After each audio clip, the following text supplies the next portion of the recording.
Vice President Kamala Harris getting called out after meeting Monday with an activist who previously had some harsh words for white women and accused Trump supporters of, quote, wearing a white sheet. It was part of a private meeting the VP was having with other activists. Listen to what this person said back on a November 2020 Zoom call.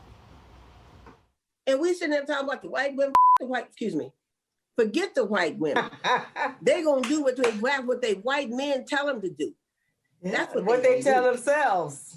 Yeah, and you know, they be smiling in your face. Good. They want to stay in charge. They miss Ann. So I don't care nothing about them. I know we got to do what we got to do. Wow, keeping good company, Veep. That's Cora Masters-Berry, wife of late D.C. Mayor Marion Barry. She is also quoted as saying that her group has got to get real serious about getting Harris in the Oval Office. Vivek, the full statement about the white sheet read as such. I'm not saying everyone who voted for Trump is wearing a white sheet, but they got one in their closet, and it comes out when we start messing with the economic value or the balance of power. So gross, so divisive. Is this worthy of a meeting with the vice president? I mean, I don't even feel like it's worthy of a response right now, let alone a meeting with the vice president. But, you know, look, the vice president, was it really disgraceful for her to meet with someone like this on a Zoom call? I think it probably was. Does it surprise me? Absolutely not. I mean, if I look at everything Kamala Harris has done, her comments after that, we were just talking about Jussie Smollett, her comment about the Jussie Smollett incident immediately after it happened, when she's confronted later with the facts, trying to change course and backpedal afterwards, claiming she's the last person in the room when the Afghanistan decision was made, and then disappearing when it goes to haywire when Kabul's actually taken over, saying that she's not going to take the vaccine if it comes out under Trump, and then laughing at anti-vaxxers 3 months later. This is a disaster of a vice president. I hate to say it this way, but look, if she's going to spend the rest of her time in office taking Zoom calls with a bunch of people who don't matter, I think the country might be well served if we just give her a bunch of busy work that keeps her far away from possible as public policy as we can.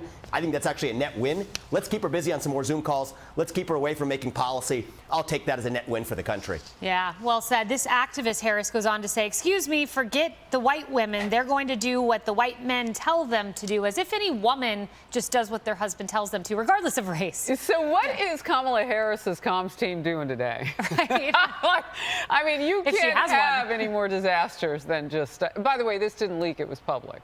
Yeah. That's even more problematic, that it just kind of, you know, it is so short-sighted that something like this wouldn't matter. Of course it matters, because it means that she's keeping company with people who hate half the country and don't understand what those 75 million who voted for the other guy are all about. I mean, it certainly wasn't a mandate if you didn't get 75 million more votes for President Biden. And these are the people that our vice president is choosing to keep company with. And Vivek, I hear you, sideline her, but she has so many jobs. She could just pick one. She could go do one right now. We wouldn't even know she's working on it unless she cast some kids from a Canada casting company.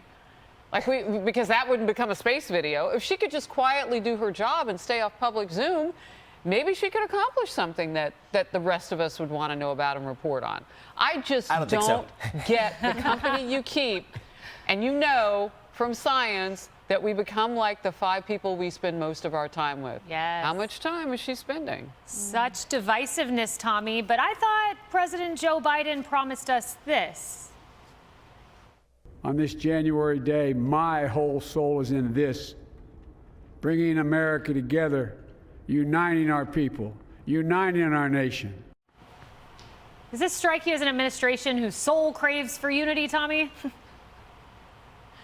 Yeah, I think we all know that that was a giant joke, kind of like this administration itself. But, you know, going to everyone's point about Kamala and, you know, of course, this controversy, she's been riddled with scandal and with controversy. But the thing that bothers me most, as Harris pointed out, is she hasn't done anything. Instead of sitting there and meeting with activists, maybe she should go down to the border. Maybe she should actually put some boots on, go see what's going on there, go see that crisis, go see the lawlessness in her home state of California. Just do something. And I've talked about this before, but I think that, to me, the most aggravating part part about Kamala's failures is she doesn't seem to care that she's failing. She doesn't seem to care that she's doing nothing and she's being criticized for doing nothing. She's going to continue to do nothing but take meetings with activists or go to yarn shops or go to bakeries. She doesn't even seem to care enough about her role to try to correct it. She's got a long time left in this role. And I know that that's to the dismay of most of us sitting on this screen today. But she's got a long time left, and she isn't even making moves to fix anything that she's created or to even do anything, and that is the most insulting part. Even if she fails at it, at least try. She's making a mockery of the office. Absolutely. And Emily, I mean, wow, this unity thing, it was always just a farce, it seems.